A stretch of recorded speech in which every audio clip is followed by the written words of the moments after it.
नमस्कार, आप देख रहे हैं बिहार खबर। मैं हूं आपके साथ सुमित। अभी हमारे साथ बने हुए हैं जयराम दास जी, जो कि पूर्व में जिला भाजपा के जिलाध्यक्ष भी रह चुके हैं। अभी 2020 का चुनाव का आगाज़ हो चुका है। चुनाव आयोग ने स्पष्ट कर दिया है कि चुनाव सही समय पे होंगे। इसको लेकर सभी लोग अपनी अपनी दावेदारी पेश कर रहे हैं और आज प्रदेश के नेता भी आए हुए हैं कि क्या समीकरण होगा, और सभी समीकरण पे बात करेंगे ताकि वो किस और कार्यकर्ता से भी बातचीत होगी कि किनको क्या सीट दें, ताकि यहाँ से 7 का 7 सीट निकल जाए। इस पे आपका क्या तैयारी है, क्या बातें होंगी? देखिए, सबसे पहले भाजपा एक सांगठनिक और कार्यकर्ताओं से युक्त पार्टी है। यहाँ हमेशा से कार्यकर्ताओं को ही प्रश्रय दिया जाता है, कार्यकर्ताओं को सम्मान दिया जाता है और कार्यकर्ताओं की पूछ होती है।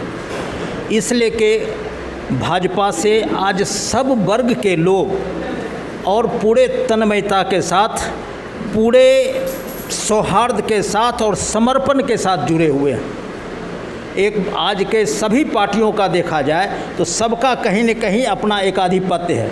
अब जैसे पारिवारिक पार्टी कहा जाए तो कोई बहुत बड़ी गलती नहीं होगी, और बहुत सारे पारिवारिक पार्टी हैं यहाँ पर।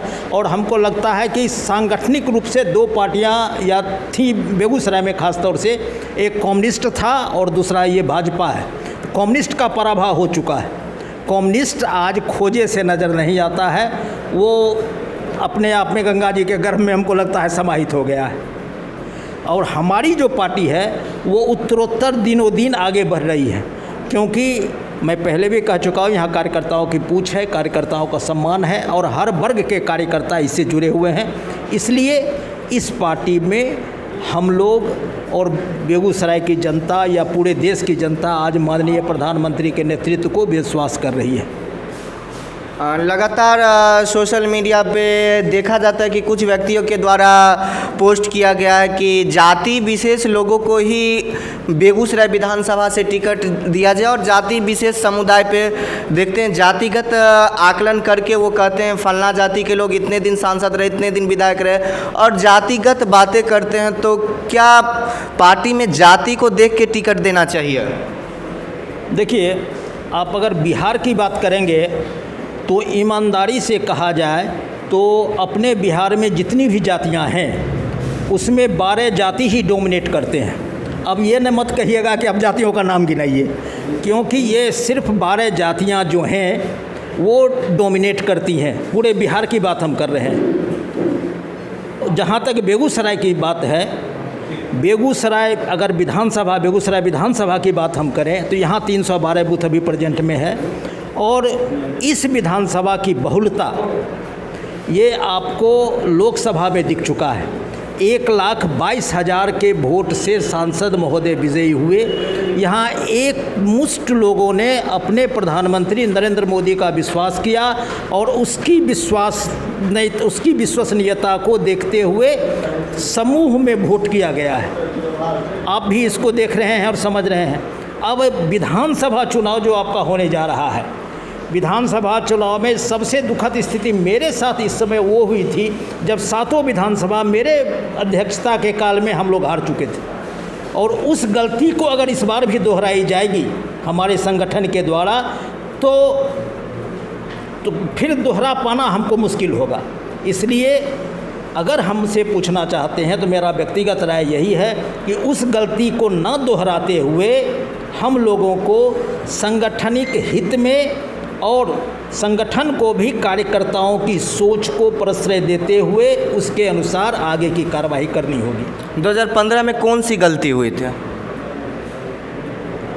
2015 में जो गलती हुई थी वो एक तरह से कहा जाए तो कुछ लोगों के द्वारा भाजपा संगठन के साथ विश्वासघात किया गया था, और ये गलती भारी पड़ी थी।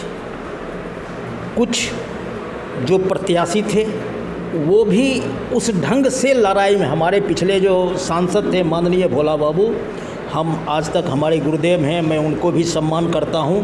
वो कहते थे हमें और कहा कि दास इस लड़ाई में कोई मुझे खड़ा नहीं दिखा। जो भी प्रत्याशी थे पिछले बार वो लड़ाई लड़ ही नहीं पाए। जो आदमी लड़ाई में खड़ा हो और वो लड़ाई लड़ नहीं पाया हो तो आप विश्वास कर सकते हैं तो लड़ाई जीतेगा क्या वो? आज वही सच्चाई असलियत थी कि जो लड़ने वाले प्रत्याशी थे, जिसका नेतृत्व में चुनाव होनी थी, वो सारे प्रत्याशी उस चुनाव में कहीं खड़े और लड़ाई में दिख नहीं रहे थे। ये उनकी कमजोरी थी, सांगठनिक कमजोरी नहीं थी, ये व्यक्तिगत कमजोरी थी उनकी। तो इस बार क्या तैयारी पूरी हो चुकी है? क्या लगता है इस बार 7 का 7 सीट भाजपा जीत पाएगी कि नहीं? मैं फिर कहना चाहूँगा कि संगठन की सोच अगर कार्यकर्ताओं की सोच से मिलेगी तो 7 के 7 सीट मिलेगी, और फिर अगर थोपी जाएगी तो फिर मुश्किल है। चूँकि आप बछवाड़ा के विधानसभा प्रभारी हैं और बछवाड़ा से रामदेव राय अभी विधायक हैं जो पूर्व में मंत्री भी रह चुके हैं, और इस बार जैसा कि चर्चा कि उनके पुत्र चुनाव लड़ेंगे, तो क्या आप लोगों के लिए राह आसान होगा या और भी मुश्किल होगा राह? मैं पहले भी कह चुका हूं कि भाजपा एक सांगठनिक पार्टी है।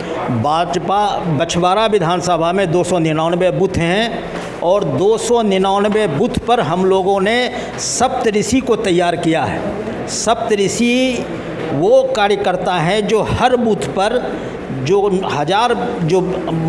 उस बूथ में जो वोटर होते हैं उसको अपने सपोर्ट में खड़ा करना है।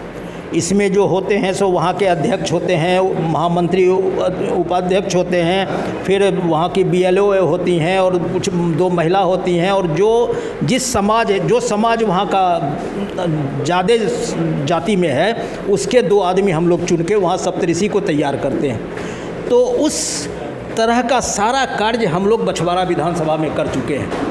वर्चुअल रैली हो रही है, वर्चुअल रैली के माध्यम से हम सब जगहों पर सब लोगों को इसकी ओर आकर्षित कर रहे हैं, जबकि विपक्ष कहीं नहीं ठहर रहा है इसमें। सोशल मीडिया हो या वर्चुअल रैली हो, और जिस तरीके के हम कार्यकर्ताओं के द्वारा डोर टू डोर प्रधानमंत्री के प्रपत्र को पहुंचाया जा रहा है, वो सारा कार्य भी हम कार्यकर्ताओं के द्वारा किया जा रहा है। तो आप समझ सकते हैं बछवाड़ा विधानसभा भी हम लोगों के लिए सुगम हो गया है। सुगम इसलिए के हो गया है कि वहाँ पर भी प्रत्याशी के चयन में सबसे महत्वपूर्ण मुद्दा होगा प्रत्याशी का चयन। एक स्वच्छ छवि, एक चरित्रवान छवि, जो जनता के दुख दर्द में रहता हो, जनता के दुख दर्द में शामिल हो, और जनता जिस पर विश्वास कर सके, वैसे छवि के व्यक्तित्व का चयन संगठन अगर करती है तो निश्चित तौर से 7 विधानसभा की जीत होगी।